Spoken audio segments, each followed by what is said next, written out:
No, absolutely. Good evening, Madhav, and good evening to all my fellow panelists. There are three issues here. Number one, I think the Congress should sincerely, excuse me, apologize for creating this controversy and being misogynistic to the core. As the lady athletes and the lady doctor has said, this is the dress code for the women bodybuilders. And they have an inspiration, not just the men, but the women as well. Eulogize Lord Hanuman. And Dushyantji is a very good friend. He narrated a little bit of Hanuman Chalisa. I also know a little bit of Hanuman Chalisa. Jai Hanuman Gyan Gun Sagar. ज्ञान और गुण के सागर हैं. जय कपीस तिहु लोक उजागर.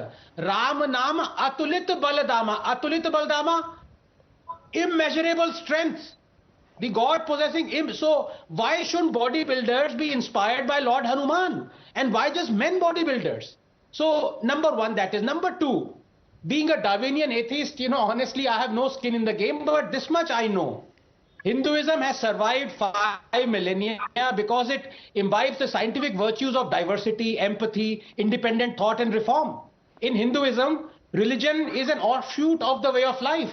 While in Abrahamic ideologies, way of life is an offshoot of religion. It follows that the former is less shackled by rigidity or by rules and diktats and is therefore more mutable.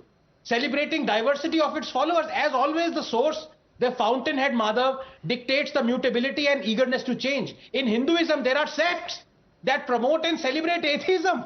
Charvaks. There are sects that reject Vedas altogether, Lingayats. How gloriously ironical is that? Rejecting your holy scriptures and yet being proud Hindus. Can this happen in any other religion?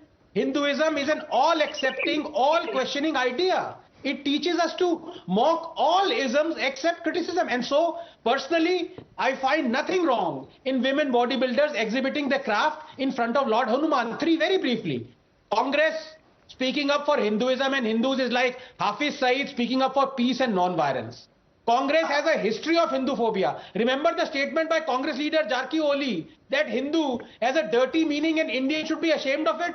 And who did Rahul Gandhi, by the way, meet recently on his Bharat Jodo Yatra? Yes, the virulently anti-Hindu pastor George Punaiya, who told him, quote, Jesus is the real God, not Shakti. Then there is Shivraj Patil, who claimed Lord Krishna taught jihad to Arjuna in Bhagavad Gita. Recall how Mahila Congress leader Lavanya Balal made a Gaumutra jibe same as the Pulwama bomber, and an alleged post by the Congress youth wing leader Shaukat Ali called Hinduism a terrorist religion. Recently, a Goa Congress leader Jalmi termed Hindu god Parashuram a terrorist and a rapist. Congress mouthpiece National Herald routinely publishes Hindu-phobic articles, including one where it said Hindu epics were replete with misogyny and Me Too instances. Remember, Congress celebrates Tipu Jayanti despite knowing that he demolished hundreds of temples and converted and butchered lakhs of Hindus. And who can forget that the phrase saffron terror was coined by the Congress and that it wanted to pass the communal violence bill where only the majority, i.e. Hindus, would be held guilty in a communal riots. Rahul, just 20 seconds, Madhav, please.